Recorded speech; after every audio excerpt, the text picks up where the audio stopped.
souls.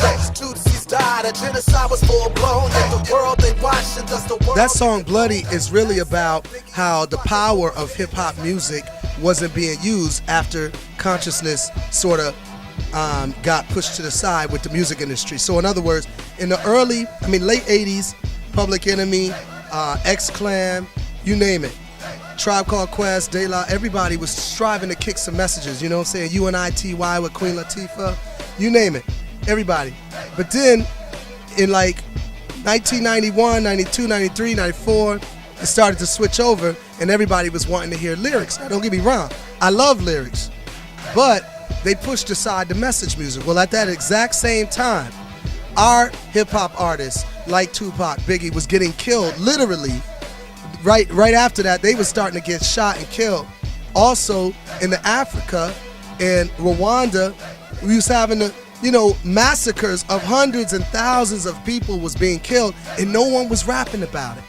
And that's the danger of pushing aside message music in hip-hop. We gotta keep all of that stuff rolling at the same time. I remember in the late 80s when you had a Public Enemy on tour, at the same tour was 2 Live Crew, MC Hammer. All of these people was on the same tour. Totally different music styles, coming from totally different places, but we all shared the same stage. Now you don't see that. If you see a Talib Kweli or somebody else, it's more underground. You don't see them in the mainstream. And that's the sad part about where we are today. And so we lose the message music. And when you lose the message music, then we see atrocities and massacres like we saw in Africa with the Tutsis and the Hutus killing each other, massacring each other, famine, war, civil war, strife. All of this stuff is happening and hip-hop's not addressing none of it.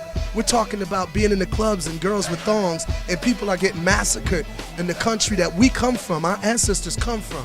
It's ridiculous. So the song is about being bloody hands.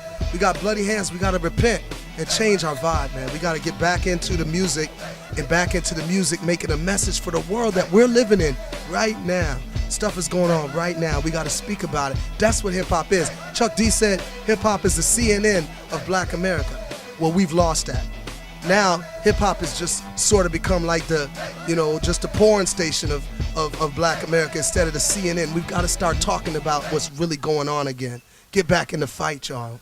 In the Democratic Republic of Congo, Hutu extremists, they massacred many souls. Tutsis died, a genocide was full blown. Yet the world they watched and thus the world they condone. That said, Biggie and Tupac, they both was hitting this. So I said that lyricism was in again, no more consciousness, just blinging it, blinging it. Now people about that blinging it. World massacres happen, no one rapping or singing it. Corporations and rappers not getting along. We are distracted with girls wearing thongs. No Public Enemy or remedies. With the oppressed and the oppressed, it's all friendly. Whose hands stay clean? Tribal wars, power feasts. We going down a broad road. So many hands are bloody. From Israel to Palestine. So many hands are bloody. Claiming divine by Quran. So many hands are bloody. Live by the sword, die by the sword is a theme. Tupac was shot to death and Biggie next to money scheme. For the corporate entities with the rights to publishing. For all the hit songs by bling and violence as a theme. Now both are legendary and revered as kings. While diamonds from Africa supply rappers with chains and rings. The game, they call it what an appropriate thing. When the ghettos are worth 50 cents and no self-esteem. Oh,